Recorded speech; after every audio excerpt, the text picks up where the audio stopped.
Hello guys, welcome to RP maths Gurukul.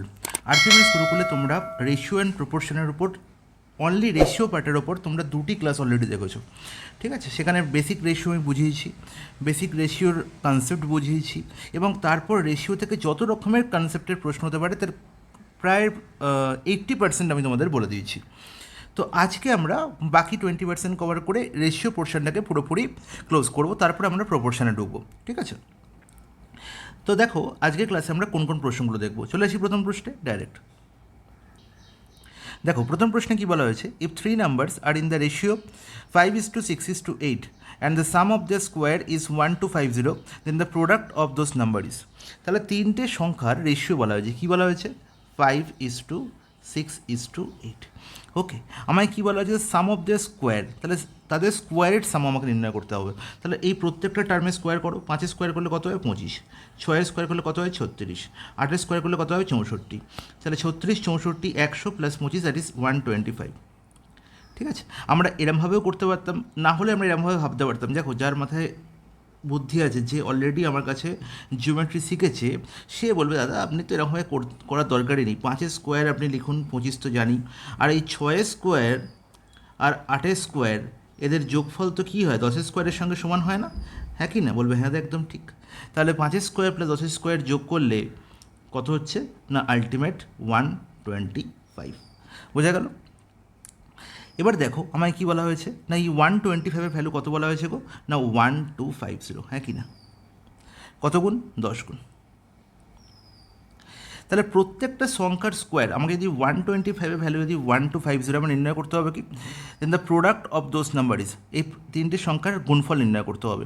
কিন্তু তার আগে আমাকে এই প্রত্যেকটা সংখ্যার ভ্যালু নির্ণয় করতে হবে। তাহলে এই 125 = 1250, তাহলে এই যে প্রত্যেকটা সংখ্যা 10 গুণ করে হচ্ছে, এই প্রত্যেকটা সংখ্যা 10 গুণ কারা হচ্ছে? না এই প্রত্যেকটা সংখ্যা। কারণ কি, আমি এই 125 পেয়েছি কী করে? না প্রত্যেকটা সংখ্যার স্কোয়ার করে তার সাম করে। তাহলে প্রত্যেকটা সংখ্যা স্কোয়ার হয়েছে 10 গুণ। ওকে, তাহলে প্রত্যেকটা সংখ্যা কত গুণ হয়েছে? তাহলে প্রত্যেকটা সংখ্যাকে স্কোয়ার করে 5 স্কোয়ার পেয়েছিলাম, এবং তার 10 গুণ করে আমি কী পাবো? না 25 × 10 250। কিন্তু অ্যাকচুয়াল সংখ্যাটা কত গুণ হয়েছে? তাহলে যদি স্কোয়ার বর্গ সংখ্যাটা 10 গুণ হয়, তাহলে অ্যাকচুয়াল সংখ্যাটি হবে কত? না √10 গুণ। কত? √10 গুণ। তার মানে অ্যাকচুয়াল সংখ্যাটি হলো আমার 5√10। Is not it? বলবে হ্যাঁ একদম ঠিক। তাহলে 6-এর ভ্যালু কত হবে? 6√10। 8-এর ভ্যালু কত হবে? 8√10। তাহলে এদের গুণফল কত হবে? তাহলে এদের গুণফল আগে বের করে নিই। তাহলে 5 × 6 × 8, তার মানে হচ্ছে কত? না 5 × 30, 30 × 8 240। তাহলে 240 পেলাম। আর 240 ইন্টু এই √10 কতবার পাবো? না 3বার পাবো, এখানে একবার এখানে একবার। তাহলে √10-এর হোল কিউব। তার আলটিমেট প্রোডাক্ট কত হলো? না 240। 10 √10-এর হোল কিউব মানে 10√10। It's not it? বলবে হ্যাঁ একদম ঠিক। তাহলে আলটিমেট 2400 √10 হয়ে গেল আমার কারেক্ট আনসার, অপশান। আচ্ছা, এখানে অপশানে একটু প্রবলেম আছে, এখানে 2400 √10ই হবে আনসার, এটা অন্য কিছু ছিল, তাহলে এই অপশানগুলো একটু ইগনোর করো, ঠিক আছে? তাহলে 2400 √10 হয়ে গেল এই প্রশ্নের সঠিক আনসার। তাহলে বোঝা গেল যে আমি কেন √10 গুণ করলাম, ঠিক আছে? এটা খুব ইম্পর্টেন্ট কনসেপ্ট, খুব ভালো করে মাথায় রাখবে। নেক্সট প্রশ্ন, sum of money is to be distributed among 4 members A, B, C, D in the ratio 4:7:9:3। আচ্ছা, তাহলে A, B, C R D এর মধ্যে 4:7:9:3 এই অনুপাতে কিছু পরিমাণ টাকা ডিস্ট্রিবিউট করা হচ্ছে। কী বলা হয়েছে? ইফ সেই গেট 720 মোর দ্যান ডি। তাহলে কিছুই নেই, সি দেখতে পাচ্ছি 9 টাকা পাচ্ছে, যখন ডি পাচ্ছে 3 টাকা। তাহলে এবার ডিফারেন্স কত? 6 টাকা। তাহলে সি 6 টাকা বেশি পাচ্ছে, 6-এর ভ্যালু অঙ্কে বলা হয়েছে কত? 720 টাকা। It's not it? বলবে হ্যাঁ একদম ঠিক। নির্ণয় করতে হবে ফাইন্ড দ্য ডিসের, তাহলে 3-এর ভ্যালু অঙ্কে নির্ণয় করতে হবে। আচ্ছা বলো, 6-এর ভ্যালু যদি 720 হয়, 3-এর ভ্যালু কী হবে? 6 থেকে 3 মানে হাফ হয়েছে, 720 অর্ধেক করলেই আমার গল্প শেষ হয়ে যাবে। তাহলে 720 অর্ধেক কত? 360। অপশান সি হবে প্রশ্নের সঠিক সমাধান। তাহলে এক লাইনে গল্প শেষ। তাহলে নেক্সট প্রশ্ন, এ 3-digit number is such that the ratio of its unit digit. আচ্ছা, এই প্রশ্ন অলরেডি আমি তোমাদের করেছি। যারা এখনও এই প্রশ্ন দেখেই আনসার করতে পারছো না, তাদের বলবো প্রথম ক্লাসটি আগে দেখে এসো। আমি আর প্রশ্ন ডিটেল সলিউশন বলছি না, আমি কি বলছি না, সংখ্যা তিনটির রেশিও ইউনিট ডিজিট মানে ডিজিটের রেশিও বলা হয়েছে 1:2:3। তাহলে অ্যাকচুয়াল নাম্বারটি কী হবে? না অ্যাকচুয়াল নাম্বারটি হচ্ছে আমার 321। ইটস নট ইট? এবার রিভার্স করার ফলে, এবার সংখ্যার তিনটে ডিজিটকে রিভার্স করার পরে রিভার্স করার পরে নাম্বারটা কী হবে না 1 2 3, এদের সাম কত হবে সবসময় 444 111 মাল্টিপল হবে, ঠিক আছে। তাহলে 111 মাল্টিপল হবে সবসময় এই সংখ্যাটা মাথায় রাখতে হবে। এবার এটা কেন হলো সেটা করার জন্য ফার্স্ট ক্লাস অবশ্যই দেখতে হবে। এবার বলা হয়েছে কি না অ্যাকচুয়াল সংখ্যাটি আমি এই যোগ করে তাই যোগ করার ফলে অ্যাকচুয়াল যে যোগফলটি পাওয়া গেছে তার ভ্যালু বলা হয়েছে 1332। তাহলে 444 ভ্যালু হচ্ছে 1332 সঙ্গে ইকুয়াল। তাহলে কত গুণ হয়েছে বাবা 3 গুণ। কত গুণ হচ্ছে 3 গুণ। নির্ণয় করতে হবে ফাইন্ড দ্য নাম্বার কত 321। তাহলে একে 3 গুণ করলে কত হবে বলবো 3 6 আর 9 963। অপশান ডি হচ্ছে প্রশ্নের সঠিক সমাধান। দেখো নেক্সট প্রশ্নে বলা হয়েছে if 8/15 members of the scout team are girls then what is the ratio of girls to boys in the team. তাহলে এই যে 8/15 আমি আগেই বলেছি এই 8/15 এই যে ভগ্নাংশটি যেখানে 15 কাকে প্রকাশ করছে না total team member, total team member, ঠিক আছে। তাহলে এই টোটাল টিম মেম্বারের মধ্যে কিছু কি আছে, কিছু গার্লস আছে আর কিছু বয়েজ আছে। তাহলে এই গার্লস প্লাস বয়েজ মিলিয়েই হচ্ছে টোটাল 15। তার মধ্যে বলা হয়েছে যে 8জন হচ্ছে কি 8জন হচ্ছে গার্লস। তাহলে গার্লসের ভ্যালু আমার বলা হয়েছে কত 8। তাহলে আমাকে বলো বয়েজের ভ্যালু কত হবে, তোমরা কিছুই নয় 15 থেকে 8 বিয়োগ করে দিন 7 হয়ে যাবে কি বয়েজের ভ্যালু। তার মানে দেখা গেল যে টোটাল টিম মেম্বারের মধ্যে 8জন হচ্ছে কি না গার্লস আর 7জন হচ্ছে বয়েজ। তার মানে নির্ণয় করতে হবে কি না what is the ratio of girls to boys in the team. তাহলে গার্লস আর বয়েজের মধ্যে রেশিও নির্ণয় করতে হবে। তুমি বলো কী হবে, বলবে 8:7 দাদা। এর থেকে সোজার প্রশ্ন হয় না, অপশান ডি হয়ে গেল কারেক্ট অ্যান্সার। নেক্সট প্রশ্ন চলে যাই। 3 friends A, B and C divides 5525 amongst them in such a way that if 50, 100 and 75 are removed from sums that ABC received respectively, then the share of the sums that they get would have been in the ratio 11:18:24. তার মানে কি পরিষ্কার বাংলা ভাষায় লেখা যায় 3 বন্ধু A B C এর মধ্যে 5525 টাকাকে এমনভাবে বন্টন করো যদি এ বি সি প্রাপ্ত অর্থ থেকে যথাক্রমে 50 টাকা 100 টাকা এবং 75 টাকা বাদ দেওয়া হয় তবে তারা যে পরিমাণ অর্থ পাবে তার অনুপাত হবে 11:18:24। তাহলে এই যে রেশিওটি বলা হয়েছে এই রেশিওটি কোন সামের রেশিও না টোটাল সাম থেকে 50, 100 এবং 75 বিয়োগ করার পরে তার রেশিও। টোটাল সাম হচ্ছে কত টাকা ডিস্ট্রিবিউট করতে হবে না 5525। হ্যাঁ কি না বলবে হ্যাঁ একদম ঠিক। আর এই ডিস্ট্রিবিউট করার পরে আমি এবিসির কাছ থেকে কত টাকা কেটে নিচ্ছি না 50 প্লাস 100 150 প্লাস 75 মানে 225 টাকা আমি কী করে নিচ্ছি কেটে নিচ্ছি। তাহলে 225 টাকা কেটে নেওয়ার পর কত টাকা আমার পড়ে থাকছে তুমি বলো 5300 ইজ নট ইট বলবে হ্যাঁ একদম ঠিক। তাহলে এই 5300 টাকা এবার যদি আমি এ বি সি এর মধ্যে রেশিও দেখি তাহলে সেই রেশিও বলা হয়েছে কত না 11:18:24। হ্যাঁ কি না বলবে হ্যাঁ একদম ঠিক। আর 11:18 প্লাস 24 এর ভ্যালু কত হচ্ছে 11 plus 18 that is 29 plus 24 and that is 53। তাহলে 53 এর ভ্যালু বলা হয়েছে কত 5300 ইজ নট ইট বলবে হ্যাঁ একদম ঠিক। কত গুণ 100 গুণ। তাহলে ultimate A B R C এর কাছে কত টাকা করে থাকলো না প্রত্যেকের সঙ্গে কি 100 গুণ হবে। তাহলে 2400 সি এর পার্ট, বি এর পার্ট হচ্ছে 1800 আর এ এর পার্ট হচ্ছে কত না 1100। তাহলে নির্ণয় করতে হবে কি সি প্রাথমিকভাবে কত টাকা পেয়েছিল। তাহলে সি 2400 টাকা এখন আছে কত টাকা কেটে নেওয়ার পরে সি এর কাছ থেকে 75 টাকা কেটে নেওয়া হয়েছিল।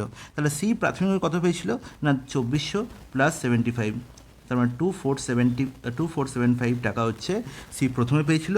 তারপর তার কাছ থেকে 75 টাকা কেটে নেওয়ার পরে এখন তার কাছে 2400 টাকা পড়ে আছে। অপশান বি হয়ে গেল প্রশ্নের সঠিক সমাধান। বোঝা গেল বলবে হ্যাঁ খুব সুন্দর বোঝা গেছে। নেক্সট প্রশ্ন চলে যাই। In a school 5/8 of the number of the students are girls and the rest boys. আচ্ছা খুব ভালো কথা। তাহলে একটু আগেই দেখেছি তাহলে এই 5/8 এই ফ্র্যাকশনের মধ্যে কী লুকিয়ে আছে না 8 হচ্ছে টোটাল নাম্বার অফ স্টুডেন্ট হয় তার মধ্যে 5 হচ্ছে কি গার্লস, 5 হচ্ছে কি গার্লস। তাহলে আমি এখান থেকে গার্লস আর বয়েজের রেশিও পেয়ে যাবো। হ্যাঁ কি না বলবে হ্যাঁ একদম ঠিক। তাহলে 5 যদি গার্লস হয় 8-এর মধ্যে তাহলে 3 হচ্ছে বয়েজ। এবার দেখো কি বলা গেল 2/5 of the number of the girls are below 12 years, তাই তো। তাহলে বিলো 12 ইয়ার্স বিলো 12 ইয়ার্স গার্লসের মধ্যে কত না 2/5 of the number of the girls. তাহলে গার্লস তো 5 জন তার মধ্যে 2, তার মানে 2 জন হচ্ছে কি বিলো 12 ইয়ার্স। বোঝা গেল। তাহলে আমি বলবো বিলো 12 ইয়ার্স বয়েজদের মধ্যে কজন সেটা দেখি কী বলা হয়েছে। And below 12 years of the age and and 4/9 of the boys are 12 years age or above. তাহলে বলা হয়েছে বয়েজদের মধ্যে 4-এর 9, এখানে একটু বোঝা যাচ্ছে বয়েজদের মধ্যে 4-এর 9 হচ্ছে কি বছরের থেকে বেশি, 12 বছরের থেকে বেশি বয়সে। তাহলে 12 বছরের থেকে কম বয়সে কতজন? এই যে ফ্র্যাকশনটি, এই ফ্র্যাকশনটি কি প্রকাশ করছে যে 9জন যদি টোটাল বয়স থাকে তার মধ্যে 4জন হচ্ছে কি না অ্যাবভ 12 ইয়ার্স, অ্যাবভ 12 ইয়ার্স। তাহলে তুমি বলবে বিলো 12 ইয়ার্স কতজন হবে? 5জন হবে। ঠিক আছে, বিলো 12 ইয়ার্স কতজন হবে? 5জন হবে। তার মানে বুঝতে পারছি যে বিলো 12 ইয়ার্স বয়সদের মধ্যে কজন? না 5-এর নয়। কার 5-এর নয়? না 3-এর 5-এর নয়। ব্যাস হয়ে গেল, গল্প শেষ। এবার কী বলা হয়েছে? If the total number of students is 288 then how many students are below 12 years of age. তাই জন্যই, এই কারণের জন্যই আমি বিলো 12 ইয়ার্স সব কটাকে বার করলাম। ঠিক আছে, তাহলে এবার বলো 3 5 15 নয়, কাটাকুটি যাচ্ছে, তাহলে 5-এর 3। তাহলে দেখতে পাচ্ছি বয়েজদের মধ্যে 5-এর 3 হচ্ছে বিলো 12 ইয়ার্স এবং গার্লসদের মধ্যে 2জন হচ্ছে বিলো 12 ইয়ার্স। তাহলে এদের সাম হলে কী পেয়ে যাবো? না total number of below 12 years, সেটা আমরা নির্ণয় করতে হবে। How many students are below 12 years. এবার কী বলা হয়েছে? না টোটাল নাম্বার অফ স্টুডেন্ট বলা হয়েছে 288। আচ্ছা 5 + 3 করলে টোটাল কত হয়? 8। এটাই তো টোটাল স্টুডেন্টকে রিপ্রেজেন্ট করছে। তাহলে 8-এর ভ্যালু কত বলা হয়েছে? না 288। আর বিলো 12 ইয়ার্স কত পেলাম? না 3 দুগুণে 6 + 5, তার মানে হচ্ছে 11-3। তাহলে 11-3 নাম্বার অফ স্টুডেন্ট হচ্ছে আমার বিলো 12 ইয়ার্স। তাহলে 8 প্রকাশ করছে 288-কে। তাহলে 11-3 কাকে প্রকাশ করবে? এগুলো কিছুই নয়, 11-3কে আপনি যদি 288/8 দিয়ে গুণ করে দেন তাহলেই পেয়ে যাব। করে ফেলি, দেখো 8-3 24, 24 আর এখানে হচ্ছে 24 আর এখানে হচ্ছে কত? 12। তাহলে 11 × 12 দ্যাট ইজ হচ্ছে কত? 132। তাহলে 132 জন স্টুডেন্ট হচ্ছে কি না বিলো 12 ইয়ার্স। বোঝা গেল? বলবেন হ্যাঁ খুব সুন্দর বোঝা যাচ্ছে, কোনো অসুবিধা নেই। নেক্সট প্রশ্ন, Ravish has read 4/5 of a book while Soma has read only 5/8 of the book she is reading. ওকে, তাহলে দুজনে দুটো বই পড়ছে। রবিশ একটা বই পড়ছে, সোমা একটা বই পড়ছে। রবিশ কী করছে না যে বইটা পড়ছে তার 4/5 অংশ সে অলরেডি পড়ে ফেলেছে। তার মানে পজিটিভ দিক। তাহলে 5টা যদি টোটাল পৃষ্ঠা থাকে বইটিতে, 4টে অলরেডি পড়ে ফেলেছে, তাহলে পড়া হয়নি কতগুলো? না একটা এখনও পড়া হয়নি। তাহলে 5টার মধ্যে এখন একটা পড়া হয়নি, এটা নেগেটিভ দিক, এটা এখনও পড়তে বাকি আছে। সিমিলারলি সোমা যে বইটি পড়ছিল তার 5/8 অংশ অলরেডি পড়ে ফেলেছে, মানে 8টা যদি টোটাল পৃষ্ঠা থাকে তার মধ্যে 5টা অলরেডি পড়ে ফেলেছে। তাহলে 3টে এখনও পড়া বাকি আছে, 3টে এখনও পড়া বাকি আছে 8টার মধ্যে। কী বলা হলো না both however have another 120 page of their respective books remaining to be read. তার মানে কি, তারা যে বই পড়ছিল সেই বইয়ের এখনও 120টা করে পেজ পড়া বাকি আছে প্রত্যেকের। তার মানে বলতে পারি যে এই যে রবিশ যে বইটা পড়ছিল তার 5টা পেজের মধ্যে একটা পেজ এখনও পড়া বাকি আছে, তাহলে সেই একের ভ্যালুই হচ্ছে 120। তাহলে 5-এর ভ্যালু কত হবে? তুমি বলে 5 × 120 600টা দাদা। তাহলে রবিশের যে বইটি পড়ছিল তার 600টা টোটাল পেজ আছে, তার মধ্যে 120টি পড়া বাকি আছে। তাহলে কতগুলো সে পড়ে ফেলেছে? না 480টা। হ্যাঁ কি না বলবে? হ্যাঁ একদম ঠিক। সিমিলারলি সোমা যে বইটি পড়ছিল তার টোটাল 8টা পেজ আছে এবং তার মধ্যে 3টে পেজ পড়া বাকি আছে। 3-এর ভ্যালু কত? 120। কত গুণ? 40 গুণ। তাহলে 8কে 40 গুণ করলে কত হয়? 320। তাহলে 320 টোটাল পেজ ছিল সোমার বইতে, তার মধ্যে 120টা এখনও পড়া বাকি আছে। তাহলে পড়েছে কতগুলো? না 200টি। তাহলে এবার যে প্রশ্নটি বলা হয়েছে যে what fraction of the number of pages read by Ravish has been read by Soma. ঠিক আছে, তার মানে রবিশের পড়া যে বইটি, এখানে দেখো বাংলাটা কী বলা আছে, রবিশের পড়া পৃষ্ঠাগুলোর সংখ্যার কত অংশ, রবিশের পড়ার পৃষ্ঠাগুলোর সংখ্যার কত অংশ সোমা পড়েছিল। তাহলে রবিশ কতগুলো বই পড়েছে? 480টা। কার সঙ্গে তুলনা করা হচ্ছে? রবিশের পড়া পৃষ্ঠার সঙ্গে। তাহলে যার সঙ্গে তুলনা করা হচ্ছে সে থাকবে নিচে। ঠিক আছে, কাকে তুলনা করা হচ্ছে? না সোমার পড়া পৃষ্ঠাগুলোর সঙ্গে। সোমা কতগুলো পৃষ্ঠা পড়েছে? 200টা। তাহলে এটাই হচ্ছে আমার কারেক্ট অ্যান্সার। ঠিক আছে, কাটাকুটি করে ফেলো। কী দিয়ে কাটাকুটি যাচ্ছে? এখানে দেখতে পাচ্ছি 5 দিয়ে, 5 4 20, আর 5 দিয়ে নয় 4 দিয়ে, 4 5 20, 4 12 48। তাহলে 5-এর 12 অংশ পৃষ্ঠা পড়েছে, তাই তো? তার মানে প্রতি 12টা পৃষ্ঠা যখন পড়ছে রবিশ, তার মধ্যে সোমা পড়ছে 5টা। ঠিক আছে, অপশান এ হচ্ছে প্রশ্নের সঠিক সমাধান। খুব দারুণ একটি প্রশ্ন, এটা এনটিপিসি CBT 2 থেকে নেওয়া হয়েছে 2022-এর সেট থেকে। ওকে, খুবই ইম্পর্টেন্ট কোশ্চেন। তাহলে এই ধরনের প্রশ্নের সলিউশন আলটিমেট করলে তোমাদের রেশিওর ওপর একদম দখল একদম পাক্কা হয়ে যাবে। রেশিও দেখার কোনো প্রশ্নের কোনো রকম সমস্যা তোমাদের হবে না। নেক্সট প্রশ্নে চলে যাই। In an office the number of male employee is 3/8 of the number of female employee. তাহলে এই কনসেপ্টটি, এই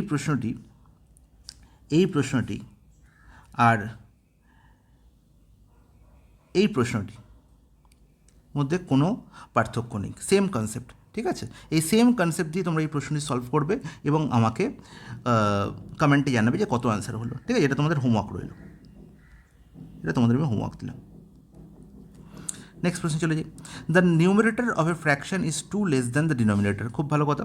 তাহলে একটা ফ্র্যাকশনের নিউমারেটর থাকে আর ডিনোমিনেটর থাকে, এদের মধ্যে রিলেশন কী বলা হয়েছে, যে numerator of the fraction is two less than denominator. তার মানে ডিনোমিনেটর যদি এক্স হয় তাহলে নিউমারেটর হচ্ছে x minus two. Is not it বলবে, হ্যাঁ একদম ঠিক। এবার কী বলো, if the numerator is multiplied by two and the denominator is multiplied by three then the fraction becomes 2/9। তার মানে কি, যদি আমি নিউমারেটরকে 2 দিয়ে গুণ করি এবং ডিনোমিনেটরকে 3 দিয়ে গুণ করি, তাহলে যে ফ্র্যাকশনটি পাওয়া যাবে তার ভ্যালু হচ্ছে কত, 2/9। ইটস নট ইট বলবে, হ্যাঁ একদম ঠিক, তাই তো বলা হয়েছে। কাটাকুটি যাচ্ছে, 2 দিয়ে কেটে গেল 3, 9 কাটাকুটি হয়ে গেল 3। তাহলে ultimate x minus two by এক্সের ভ্যালু কত পড়ে রইল, 1/3। তাহলে এখান থেকে নির্ণয় করতে হবে ফ্র্যাকশন, মানে এক্স ভ্যালু নির্ণয় করতে হবে, ইজি। 3x এখানে এক্স, তার মানে হচ্ছে 2x, তার ভ্যালু কত হচ্ছে 6, তার মানে এক্সের ভ্যালু কত গো, 3। তাহলে এক্স ভ্যালু যদি 3 হয়, নির্ণয় করতে হবে কি ভগ্নাংশটি কত, তার মানে ডিনোমিনেটর কত ছিল, x minus two by x, তার মানে 3 minus 2 by 3 minus 2/3 and that is 1/3 হচ্ছে আমার অ্যাকচুয়াল ফ্র্যাকশনটি। অপশন ডি হয়ে গেল কারেক্ট আনসার। তো বোঝা গেল। নেক্সট প্রশ্ন চলে যাই। রেশিওতে কারেক্টলি ইম্পর্টেন্ট কনসেপ্ট। দেখো, সিম্পল ইন্টারেস্টের উপর বেসড এই প্রশ্নটির সমাধান আমরা রেশিও দিয়ে করতে পারবো। কী করে, a man invested half of the capital at 5% rate of interest per Anam, 1/3 of his capital at 8% per Anam and the remaining at 10% rate of interest পার অ্যানাম। তাহলে এই কথাটার মানে কি, একটি মানুষের কিছু পরিমাণ টাকা আছে, সেই টাকাটাকে 3টে ভাগে ভাগ করে 3টে জায়গায় ইনভেস্ট করছে। তাহলে কীভাবে ভাগ করছে, প্রথমে সে অর্ধেক করল, হাফ নিল, ঠিক আছে, তারপরে সে 1/3 নিল, আর তারপরে সে রিমেনিং নিল। তাহলে রিমেনিং পার্টটা কত, তাহলে হাফ প্লাস 1/3 করলে কত হচ্ছে, 1 প্লাস 1 মাইনাস হাফ প্লাস 1/3। তাহলে হাফ প্লাস 1/3 করলে যা হচ্ছে সেটা যদি 1 থেকে বাদ দিয়ে দিই তাহলেই আমি রিমেনিং পেয়ে যাব। তাহলে এই হচ্ছে তার 3টে টাকার রেশিও। তাহলে আলটিমেট রেশিওটি কত পাচ্ছি, half is to 1/3 is to, এখানে কত হচ্ছে 3/2 3 2 6, মানে 5/6, 1 মাইনাস 5/6 মানে হচ্ছে 1/6। এগুলো তোমরা মুখোমুখি করে নিতে পারবে। এবার এটাকে আমরা জানি যে কীভাবে সিম্পলিফাইড রেশিওতে ট্রান্সফার করা যায়। কী করবো না, 2 3 6 এলসিএম করে 6, তাহলে মুখোমুখি হয়ে যাচ্ছে। তাহলে 2 × 6 মানে হচ্ছে 3, এখানে হচ্ছে 2 আর এখানে হচ্ছে 1। তাহলে 3:2:1 রেশিওতে সে পুরো টাকাটাকে ভাগ করলো। প্রথম টাকাটা সে এসবিআই ব্যাংকে রাখলো, যেখানে রেট অফ ইন্টারেস্ট হচ্ছে 5%।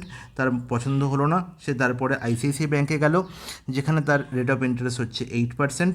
তারপরে সে সেখানেও পছন্দ হলো না, আলটিমেট সে এইচডিএফসিতে গেল, যেখানে সে পাচ্ছে 10% ইন্টারেস্ট। তাহলে বলো তো, 3 টাকার উপর 5%, 1 বছরের টাকাটা সে প্রত্যেক ব্যাংকেই 1 বছরের টাকাটা রাখলো এবং 1 বছর পরে সে সেখান থেকে ইন্টারেস্ট যেটা গ্যাদার করলো সেটা সে তুলে আনলো এবং দেখলো তার 820 টাকা টোটাল ইনকাম হয়েছে। ঠিক আছে, তাহলে দেখতে পাচ্ছি 3 টাকা যদি আমি 5% রেটে রাখি তাহলে কত ইন্টারেস্ট পাবো, 1 বছরের জন্য তুমি বলে কিছুই না, PRT/100। আমরা সবাই জানি যে SI = PRT/100। এখানে P কত 3 আর কত 5% আর T হচ্ছে কত 1। তাহলে তুমি বলো 15%, আর 15%কে আমরা 15/100 লিখতে পারি। ঠিক আছে, এখানে কত দেখতে পাচ্ছি 16/100, আর এখানে কত দেখতে পাচ্ছি 10/100। ইটস নট ইট। তাহলে এই হচ্ছে তার টোটাল 1 বছর পর ইনকাম। যোগ করলে কত পাচ্ছি, 15 + 16 হচ্ছে 31 + 10 41/100। তাহলে এই 41/100 ভ্যালু কত বলা হয়েছে, 820 টাকা, হ্যাঁ কি না? তাহলে নির্ণয় করতে হবে আমাকে the total capital invested. Capital আমার নির্ণয় করতে হবে। ক্যাপিটাল কত ছিল, 3 + 2 + 1, টোটাল ছিল 6 টাকা। এটা তো টোটাল ক্যাপিটাল, যাকে 3টে পার্টে ভাগ করেছিল। তাহলে 6-এর ভ্যালু আমাকে নির্ণয় করতে হবে, যেখানে 41/100 হচ্ছে 820। তাহলে 6-এর ভ্যালু কত হবে, তাহলে কিছুই না দাদা, 6 × কত হবে 820/41 × 100, হ্যাঁ কি না? বলবে হ্যাঁ একদম ঠিক। তাহলে এখানে হচ্ছে 20 আর 20 6 হচ্ছে কত 120। তাহলে 12000 12000, দ্যাট ইজ অপশন ডি হচ্ছে প্রশ্নের সঠিক সমাধান। বোঝা গেল? বলবে হ্যাঁ, খুব সুন্দর বোঝা গেছে, কোনো অসুবিধা নেই। নেক্সট প্রশ্ন গাইজ, দেখো এই প্রশ্নটির সমাধান করতে গেলে তোমার মনে হবে যে প্রশ্নটির সমাধান করতেই পুরো পরীক্ষা শেষ হয়ে যাবে। ঠিক আছে, তো পরীক্ষায় হলে গিয়ে যদি এই প্রশ্নটি প্রথমে দেখো, তাহলে আমি প্রেফার করবো যে প্রশ্নটাকে স্কিপ করবে। Skipping is the best. আর যদি তোমাকে সিলেকশন নিতে হয় তো তোমাকে এই ধরনের প্রশ্নকে আগে স্কিপ করতে হবে, পরে সব প্রশ্ন দেখা হওয়ার পর লাস্টে যখন টাইম থাকবে তখন আমি এই প্রশ্নটা আবার ফিরে আসবো। কিন্তু আমি তখন স্কিপ করতে পারবো না, প্রশ্নটা তোমাকে সলভ করাতে হবে, নাহলে তোমরা বলবে দাদাও স্কিপ করে গেলো। চলো আমি তোমাদের প্রশ্নটা দেখো তো সহজ রেশিও দিয়ে প্রশ্নটির সমাধান করতে পারবো। দেখো, Ajay, Sunil, Krishna and Sumit are good friends, খুব ভালো ভালো বন্ধু। কে কে আছে দলে? অজয় আছে, সুনীল আছে, আর কে আছে? কৃষ্ণা আছে, আর হচ্ছে সুমিত আছে, হ্যাঁ কি না? হ্যাঁ। এবার এরা কী করেছে না, they rent a house together at ₹15,000 per month. তারা একটা ঘর ভাড়া নিয়েছে। ঘর ভাড়ায় কত টাকা না 15,000 টাকা মাত্র। খুব ভালো কথা। Ajay lives in this house only for 15 days in a month. তাহলে কোনো একটি মাসে অজয় মাত্র 15 দিন এই ঘরটায় ছিল। বলছে Krishna and Sumit are also working and they decide to jointly contribute ₹10,000 as their share of the rent. তাহলে অজয়, সুনীল, কৃষ্ণা, সুমিত একটা ঘরেই থাকছে, যার টোটাল মাসিক ভাড়া হচ্ছে 15,000 টাকা, যার মধ্যে কৃষ্ণা আর সুমিত ডিসাইড করলো যে তারা কত টাকা না তারা 10,000 টাকা পেমেন্ট করবে। কত টাকা? 10,000 টাকা পেমেন্ট করবে। টোটাল যদি 15,000 টাকা ভাড়া হয়, তাহলে অজয় আর সুনীলের খাতে কত টাকা পড়ে রইল পে করার জন্য? কিছুই না, 5,000 টাকা। ঠিক আছে, এটা হচ্ছে সরকারি চাকরি প্রিপারেশন করছে, বুঝতে পেরেছো? এটা চাকরি করছে, এটা সরকারি চাকরি প্রিপারেশন করছে, তাই জন্য এর জন্য কম টাকা বরাদ্দ হয়েছে।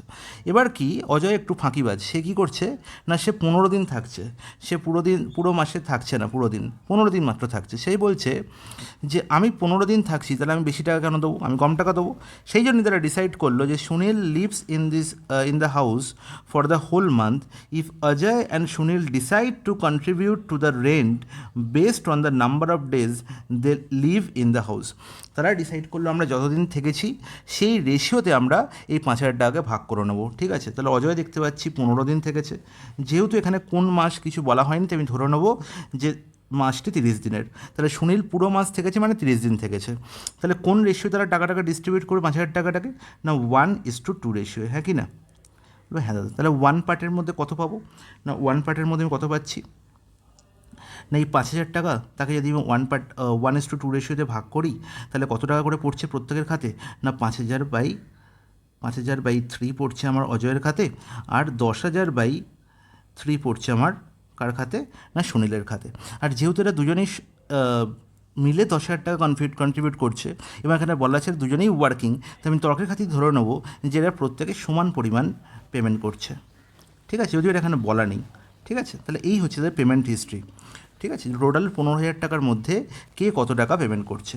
এবার বলা হয়েছে, প্রশ্ন কি বলা হয়েছে না, what would be the share of rent paid by Ajay, Sunil, Sumit and Krishna respectively. তাহলে এদের শেয়ারের এই যে রেন্টের সে তারা দিচ্ছে, তাদের প্রত্যেকের শেয়ার কত, সেটা কিসে আমাকে আনসার পেতে হবে না ভগ্নাংশে।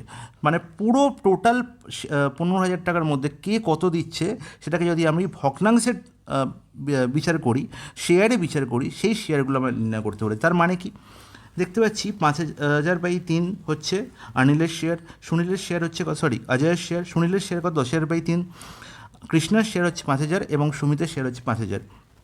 তাহলে আমি যদি এদের রেশিও বলি, তাহলে রেশিও কত হবে? রেশিও তো খুব ইজিলি আমি বলতে পারি 5,000 আমি প্রত্যেকটার উপর থেকে আমি কী করে দিতে পারি, অমিট করে দিতে পারি। 5,000 কেটে উঠে চলে গেল, তাহলে পড়ে হলো 1, এখানে 2, এখানে হচ্ছে আমার কত, এখানে হচ্ছে আমার 1, আর এটা হচ্ছে 1। ঠিক আছে, তাহলে আলটিমেট রেশিও কত হলো না 1:2:3:3। তাহলে টোটাল টাকা কত পেলাম? 3 আর 3 6, আর 2 8 আর 1 9। তাহলে টোটাল 9 পার্টের মধ্যে 1 দিচ্ছে আমার কে, অজয়। 1 দিচ্ছে অজয়। তাহলে অজয়ের শেয়ার কত হলো, এখানে শেয়ার ভগ্নাংশে কত বলবো, 9-এর মধ্যে 1। সুনীলের শেয়ার কত হলো, 9-এর মধ্যে 2। কৃষ্ণার শেয়ার কত হলো, 9-এর মধ্যে 3। তাহলে এটাকে শর্টে লিখতে পারি 1/3। তাহলে সেম এরও হবে 1/3। তাহলে আনসার কত হলো না 1-9, 2-9, 1/3, 1/3। কোথায় আছে 1-9, 2-9, 1/3, 1/3, অপশান বি। তাহলে বোঝা গেল।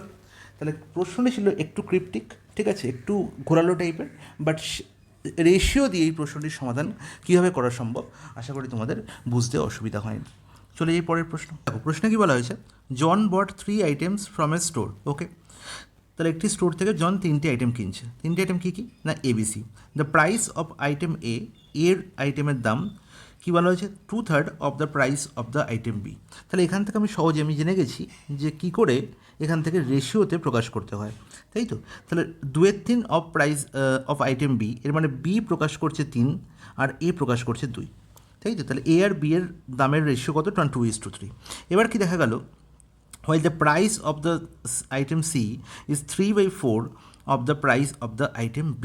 তাহলে বি এর সঙ্গে আবার সি এর তুলনা হচ্ছে, বলা হচ্ছে যে বি এর সঙ্গে সি এর অনুপাত হচ্ছে না 3/4 of the price of the item B. তার মানে বলতে পারি যদি 4 হয় বি এর দাম, তাহলে সি এর দাম হচ্ছে তখন 3। বোঝা গেল? তাহলে এখান থেকে কি আমি A/B/C বার করতে পারি? আমরা জানি কীভাবে কম্বাইন্ড রেশিওতে এই ধরনের প্রশ্নের সমাধান খুব সহজেই করা যায়। তাহলে আমি কী লিখবো না, এখানে 4 আছে, তাহলে 4-এর আগের ঘর হচ্ছে ফাঁকা আছে এ, তাহলে এখানেও লিখবো 4।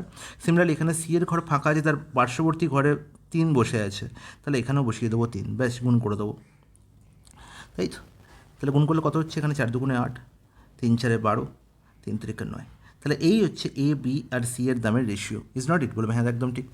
এবার কী বলা হচ্ছে, if the price of the item if the price of item A is 88। তাহলে দেখো এর প্রাইস বলা হয়েছে, then what is the price of the item C? C এর ভ্যালু নির্ণয় করতে হবে। তাহলে 8-এর ভ্যালু বলা হয়েছে কত? 88। কত গুণ? 11 গুণ। তাহলে 9-এর ভ্যালু কত হবে? 11 গুণ করলে 99। খুব সহজেই প্রশ্নের আনসার পাওয়া গেল, অপশান বি হয়ে গেল প্রশ্নের সঠিক সমাধান। নেক্সট প্রশ্ন, for every 18 eggs that Nuri buys 3 eggs turn out to be rotten. তার মানে 18টার মধ্যে 3টে ডিম হচ্ছে পচা, ঠিক আছে। At the same rate how many good eggs will Nuri have if she buy 690 eggs। তাহলে 18টার মধ্যে 3টে এগ পচা হয়, 3টে এগ যদি পচা হয় তাহলে ভালো এগ কতগুলো আছে? তাহলে 18টার মধ্যে 3টে পচা, তাহলে 15টা ভালো আছে। আর এই 18-র ভ্যালু বলা হয়েছে কত না 690। যদি সে 690টা এগ কিনে থাকে তাহলে 15টার ভ্যালু আমাকে নির্ণয় করতে হবে কতগুলো ভালো এগ সে পেয়েছিল, ঠিক আছে, ফ্রেশ এগ, গুড এগস, তাই তো। তাহলে 18 ভ্যালু 690 হলে 15-র ভ্যালু কত হবে? তুমি বলতে 690 বাই 18 ইন্টু 15, ব্যাস কাটাকুটি যাচ্ছে ক দিয়ে 3 দিয়ে, 3 6 18, 3 5 15, 6 দিয়ে এখানে কাটাকুটি যাচ্ছে 6 আর 6 15 90, তাহলে 5 15 75, 575। তাহলে 575টা সে কী কিনেছিল না গুড এগ পেয়েছিল। অপশান বি সি হয়ে গেল কারেক্ট অ্যান্সার।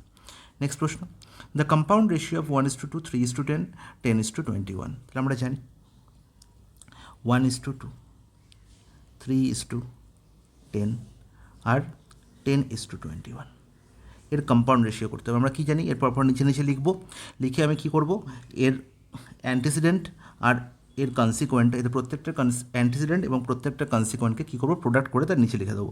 আর প্রোডাক্ট করার আগে তোমাদের বলে দিই, এই যে প্রসেসটি, কম্পাউন্ড রেশিওর এই যে প্রসেসটি, এটি কিন্তু পরবর্তীকালেও কিন্তু আমরা আবার দেখব, বিভিন্ন রকম প্রশ্নের এর কিন্তু ব্যবহার আছে, তাই খুব ভালো করে বুঝবে, ঠিক আছে। তাহলে দেখো এটাকে আমরা কাটাকুটি কীভাবে করব, আমরা কী করব, অ্যান্টিসিডেন্টের সঙ্গে কনসিকোয়েন্ট কিন্তু কাটবে। এটা কিন্তু নিজেরা অ্যান্টিসিডেন্টের সঙ্গে অ্যান্টিসিডেন্ট, কনসিকোয়েন্টের সঙ্গে কনসিকোয়েন্ট কিন্তু কাটবে না, ঠিক আছে। যেমন 10 10 এখানে ক্যান্সেল আউট হলো, 3 21 ক্যান্সেল আউট হলো 7, তাহলে আলটিমেট এখানে কী পড়ে রইলো? একই পড়ে রইলো। এখানে কত পড়ে আছে? 7 দুগুণে 14, তাহলে 1:14 হচ্ছে আমার ফাইনাল রেশিও। অপশান ডি হয়ে গেল কারেক্ট আনসার। তাহলে বোঝা গেল। নেক্সট প্রশ্নে চলে যাই। বলা হচ্ছে A/B = C/D = E/F G/H = 1:3। তার মানে A/B এর ভ্যালু যা, C/D এর ভ্যালু তাই, E/F এর ভ্যালু তাই, আর G/H এর ভ্যালু তাই, এবং এর প্রত্যেকটা ভ্যালু হচ্ছে কত? 1/3। হ্যাঁ কি না? বলবে হ্যাঁ একদম ঠিক। তাহলে নির্ণয় করতে হবে কার value? PA plus QC plus RE plus SG by PB plus QD plus RF plus SH। তাহলে এর ভ্যালু আমার নির্ণয় করতে হবে। তাহলে আমি দেখতে পাচ্ছি এর ভ্যালু যা, সি এর ভ্যালু তাই, ই এর ভ্যালু তাই, জি এর ভ্যালু তাই, এবং এর প্রত্যেকের ভ্যালুকে আমি 1 বলতে পারি। BDFH এদের প্রত্যেককে আমি 3 বলতে পারি, ঠিক আছে। এটাই হচ্ছে মেন কনসেপ্ট। তাহলে এখানে দেখো ওপরে কিছু নেই, ওপরে ACEG মানে ACEG এরাই বসে আছে PQR এবং S এর সঙ্গে। তাহলে আমি এই ACE এবং জি এদের প্রত্যেকের জায়গায় 1 লিখে দিতে পারি, 1 দিয়ে গুণ করে দিতে পারি, হ্যাঁ কি না? বলবে হ্যাঁ একদম ঠিক। সিমিলারলি এখানে BDFH BDFH এই প্রত্যেকটা জায়গায় আমি কত লিখতে পারি? 3 লিখতে পারি। তার মানে দেখো, ওপরে প্রত্যেকটা টার্মের সঙ্গে 1 গুণ আছে, তাহলে 1 কমন যাবে, আর নিচের প্রত্যেকটা টার্মের সঙ্গে 3 গুণ আছে, তাহলে 3 কমন যাবে।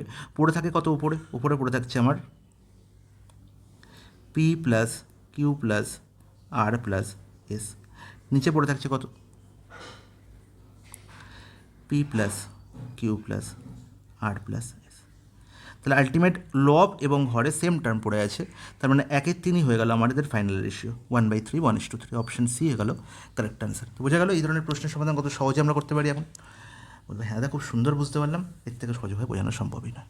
নেক্সট প্রশ্ন দেখো, এই প্রশ্নে কী বলা হয়েছে?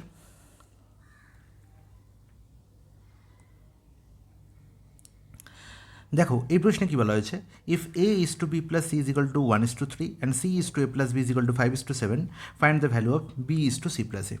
প্রশ্নের প্যাটার্ন বোঝো, A by B plus C আমরা লিখতে পারি, বলবে হ্যাঁ লিখতে পারেন। তাহলে A by B by C value কত? 1/3। আর নেক্সট রেশিওটি বলা হয়েছে C by A plus B, এর ভ্যালু কত বলা হয়েছে? না 5/7। নির্ণয় করতে হবে কার ভ্যালু? B by C plus A। তার মানে এই প্রশ্নটির ভ্যালু আমি তখনই নির্ণয় করতে পারবো যখন আমি A B C এর ইন্ডিভিজুয়াল ভ্যালু নির্ণয় করতে পারবো। কী করে নির্ণয় করতে পারবো? দেখো এখানে এই ফার্স্ট রেশিও থেকে আমি কী বলতে পারছি, যদি A এর ভ্যালু 1 হয় তাহলে B প্লাস C এর ভ্যালু হচ্ছে 3। তাহলে এখান থেকে আমি বলতে পারি যে A plus B plus C এর ভ্যালু কত? বলবে হ্যাঁ বলতে পারেন কত? 4। সিমিলারলি এখানেও দেখো, ওপরে সি আছে তো নিচে A প্লাস বি আছে, তাহলে এখান থেকে আমি বলতে পারি যদি সি এর ভ্যালু 5 হয় তাহলে A প্লাস বি এর ভ্যালু 7। তাহলে এখান থেকে আমি A plus B plus C এর ভ্যালু কী বলতে পারি? হ্যাঁ বলতে পারেন কত? 5 প্লাস 7 12। তাহলে A plus B plus C এর ভ্যালু দুই জায়গাতে দুরকম হতে পারে না, দুটো জিনিস তো একই। তাহলে 4 আর 12কে সমান করতে হবে, তাহলে 4কে কী দিয়ে গুণ করতে হবে? 3 দিয়ে গুণ করতে হবে। তাহলে 4কে 3 দিয়ে গুণ করা মানে রেশিওর প্রত্যেকটা টার্মকে 3 দিয়ে গুণ করতে হবে। তাহলে আলটিমেট 3/9 হয়ে গেল A by B plus C, হয়ে গেল কি না? বলবে হ্যাঁ একদম ঠিক, 3/9। আর এই কী রইল? না 5/7 রইল, কারণ এখানে তো আমার চেঞ্জ হয়নি। তাহলে A plus B plus C দুই জায়গায় সমান হয়ে গেছে। আমার নির্ণয় করতে হবে B বাই সি প্লাস এ। আচ্ছা দেখো, A এর ভ্যালু যখন 3 তখন B প্লাস সি হচ্ছে 9, আর সি এর ভ্যালু তখন হচ্ছে 5। তাহলে সি এর ভ্যালু 5 হলে B এর ভ্যালু কত হবে? এখান থেকে পেয়ে যাবো কত হবে B এর ভ্যালু? না অবশ্যই 9 মাইনাস 5 অ্যান্ড দ্যাট ইজ 4। তাহলে B এর ভ্যালু পেয়ে গেলাম, তাহলে 4/সি প্লাসে। আচ্ছা সি প্লাসে কী করে পাবো? আমি দেখতে পাচ্ছি A এর ভ্যালু 3 আর সি এর ভ্যালু কত? 5। তাহলে 3 + 5 8, তাহলে 4/8 দ্যাট ইজ 1/2। অপশান সি হয়ে গেল প্রশ্নের সঠিক সমাধান। তাহলে বোঝা গেল এই ধরনের প্রশ্নের সমাধান কী করে কত সহজে করা সম্ভব। কনসেপ্ট বোঝো, অঙ্কের আনসার নির্ণয় করো। নেক্সট প্রশ্ন, calculate the least whole number which when subtracted from both the terms of the ratio 5:6 gives a ratio less than 17:22। তাহলে এই লেস দ্যান ভদ্রলোককে দিয়েই সমস্যা করে দিয়েছে। যদি এখানে লেস দ্যান না করে ইকুয়াল টু থাকতো তাহলে কী করতাম? তাহলে আমার বলা হয়েছে 5:6 একটি রেশিও আছে, এবার এই রেশিওর প্রত্যেকটা টার্ম থেকে কী বিয়োগ করলে, সেম সংখ্যা বিয়োগ করলে যদি রেশিওটি বলা হয় 17:22 হবে। তাহলে আমি আগেই শিখেছি যে যোগ হোক বা বিয়োগ হোক, এখানে সেম নাম্বার বিয়োগ করা হচ্ছে, এখানেও সেম নাম্বার বিয়োগ করা হচ্ছে, মানে ডিফারেন্স কি সেম হবে। আর এই দুই ডিফারেন্স সেম তখনই হবে যখন এদের ইন্ডিভিজুয়াল ডিফারেন্স কী হবে? সেম হবে। তাহলে এখানে 5/6 1, আর 5 থেকে 6 ডিফারেন্স কত? 1। এখানে 17/22 ডিফারেন্স কত? 5। তাহলে 1 আর 5 কি সমান আছে? না, তাহলে সমান করতে হবে। তাহলে সমান করতে হবে, তো সমান করি। তাহলে 1কে 5 বানাতে গেলে এখানে কত হবে? 25, আর এখানে 5 6 30, হ্যাঁ কি না? বলবে হ্যাঁ একদম ঠিক। এবার দেখো সমান হয়ে গেছে। তাহলে এখানে দেখো 25 থেকে 17 কত হয়েছে? 25 থেকে 17 বেড়েছে, 25 থেকে 17 কত কমেছে? -8। 30 থেকে 22 কত কমেছে? -8। তাহলে বোঝা গেল। তাহলে এবার দেখো সেম পরিমাণ ডিক্রিজ হয়েছে, তাহলে 8-এর ভ্যালু আমাকে নির্ণয় করতে হবে। আমি আলটিমেট কী করেছিলাম? না এই সংখ্যাটা ছিল 5, আমি করেছি 25, 5 গুণ করেছি। তাহলে 8-এর ভ্যালু কী হবে? 8-এর অ্যাকচুয়াল ভ্যালু কী হবে? না 5 ভাগ হবে, তাহলে 8/5 হয়ে যাবে আমার অ্যাকচুয়াল ভ্যালু। 8/5, আমি সংখ্যাটি কি 5 গুণ করেছিলাম, তার ফলে আমার 8 ডিক্রিজ হয়েছিল, কিন্তু অ্যাকচুয়াল সংখ্যাটি কী হবে? 5 ভাগ হবে, কারণ সংখ্যাটিকে আমি 5 গুণ করে আমি 25 পেয়েছি, হ্যাঁ কি না? বলবে হ্যাঁ একদম ঠিক। তাহলে 8/5 মানে হচ্ছে 1.6 কত? একদম 1.6। তাহলে আমাকে যদি 1.6 ডিক্রিজ করি তাহলে রেশিওটি 17:22 এর একদম কী হবে? 17:22 এর সঙ্গে সমান হবে, তাই তো? কিন্তু আমার সমান হতে গেলে হবে না, আমার লেস দ্যান হতে হবে। তার মানে অবশ্যই যেটা বিয়োগ করতে হবে সেটা 1/1.6 থেকে বড় হবে, আর 1.6 থেকে বড় একদম কাছাকাছি 1.6 থেকে বড় সেটা হচ্ছে 2 আছে। তাহলে আনসার কী হবে? 2 হবে। এবারে যদি তোমরা এটা আমরা অ্যাপ্রক্সিমেশন মেথডে করলাম, যদি তুমি অ্যাকচুয়াল মেথডে করতে যাও তুমি কী করবে না, 5/6 ছিল আমার অ্যাকচুয়াল রেশিওটা, তার প্রত্যেকটা টার্ম থেকে আমি একটি সংখ্যা ধরলাম এ বিয়োগ করেছি, এবং বিয়োগ করার ফলে রেশিও যেটি হয়েছে সেটি কী হয়েছে না লেস দ্যান কত হয়েছে 17/22,